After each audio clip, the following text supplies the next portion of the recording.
Dealing with low self-esteem is something that the large majority of people go through at one point or another, and I'll be completely honest with you, there was a period of time where I struggled with it as well, but I was able to overcome it. And today I'm going to show you the 2 steps you need to take in order to get past this hump just like I did. So if you want to start feeling better about yourself, make sure you watch this video till the very end. Now, the first thing you have to do is to get out of the downward spiral. People with low self-esteem tend to think very little of themselves. They don't really think that they're worth much, and because of this, they often don't take care of themselves very well. You might be skipping out on showers, you might be forgetting to brush your teeth, you might be dressing poorly, you might be eating a bunch of junk food, you might be indulging in drugs and alcohol, even though you know it's bad for you. It's because you feel like you're not worth taking care of. The big problem with this is when you don't take care of yourself, your body, the way it looks, the way it feels, all of that starts to take a toll. You're gonna start looking and feeling worse and worse, and this will actually lower your self-esteem even more, because when you look in the mirror and you see your body deteriorating, then you'll think of yourself even less. And this is what's called a downward spiral, because each time this cycle repeats itself, each time you forget about personal hygiene or binge out on junk food and drugs, it just gets worse and worse. You take care of yourself less and less, and because of that, you feel like you're even more worthless than before. The first thing you need to do if you want to start feeling better about yourself again is to break out of this dangerous cycle. If you don't break out of it, you'll never be able to take the next step that will eventually fix your low self-esteem. The best way to break out of this spiral is by, as cheesy as it seems, taking care of yourself. If you're someone who lives in a very dirty room, then clean your room. If you're someone who doesn't shower or shave, then take care of that first. If you're someone who eats junk food all of the time, then you need to start eating healthier. If you got a drug problem, then you have to stop that as well. Of course, all of this is easier said than done. Naturally, you're not going to want to do these things, but I assure you, if you do, if you change the way you treat yourself, things will start to look better and better instead of worse and worse. And if you're someone who struggles a lot with bad habits, I do have the TAMED course, which I will link to in the description box below, that you should check out after this video. It's an in-depth free course that will teach you how to take care of these bad habits. Now, once you start taking care of yourself more, you're also going to face a new problem, which is resistance from cognitive dissonance. Cognitive dissonance is the uncomfortable feeling you get when you have 2 conflicting thoughts in your head. There's a part of you that wants to take care of yourself, and there's a part of you that thinks you don't deserve it. So you're going to have thoughts like, why should I take care of myself? I don't deserve it. Or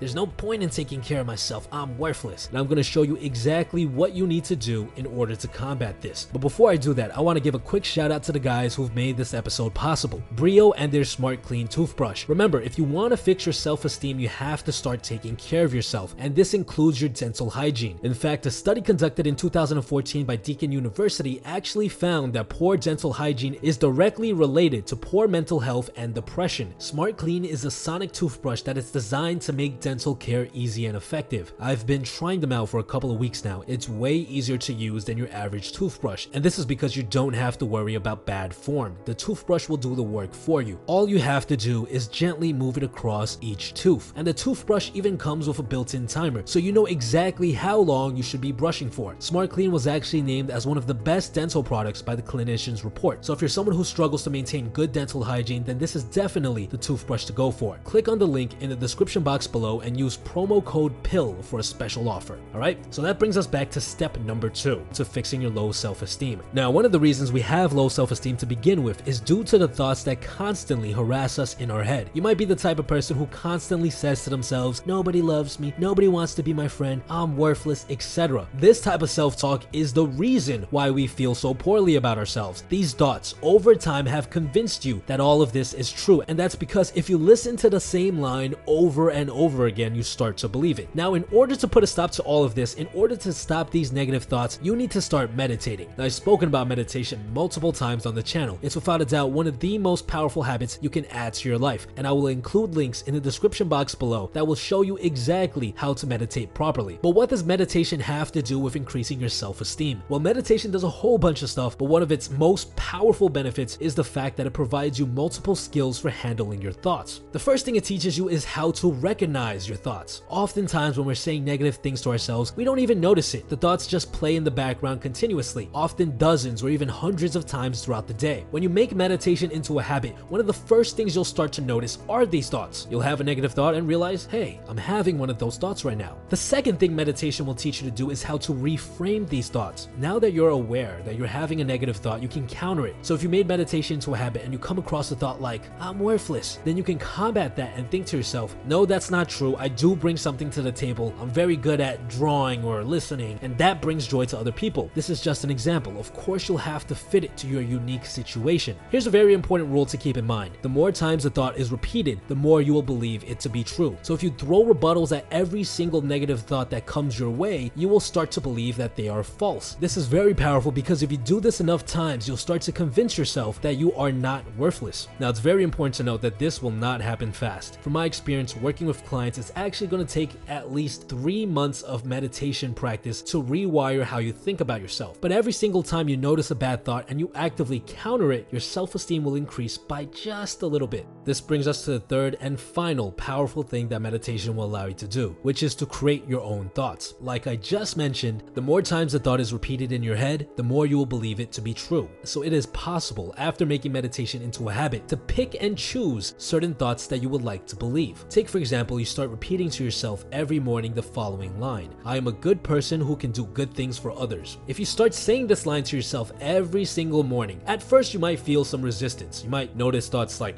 that's not true, or stop lying to yourself. If you keep at it, if you keep repeating it to yourself, then this positive thought will eventually triumph and you will believe it to be true. Now, it's very important to note that the thought you want to believe is actually believable. It must be something that is somewhat true. You can't go around telling yourself that you have magical powers and can fly, because it's going to be pretty much impossible to start believing that. You want to pick a statement that is somewhat vague, like the example I used before. I'm a good person who can do good things for others. If you think about it, almost anyone can do something good for someone else. It's not that hard. So it makes this statement much more easy to believe. If you start to believe statements like this, then you will start to feel better about yourself. Again, I'm going to repeat this. If you start thinking good statements about yourself, you will start believing that you are a good person and you will feel better at the same time. That's how you fix your low self-esteem. So again, just to sum everything up, if you want to fix your low self-esteem, it's a simple 2-step process. First, you must break out of the downward spiral by taking care of yourself. If you don't stop your body and mind from deteriorating, you will not have the mental capacity or strength to do the second step properly. The second step is to make meditation into a habit and to start reprogramming your mind, to start focusing on thoughts that will bring you up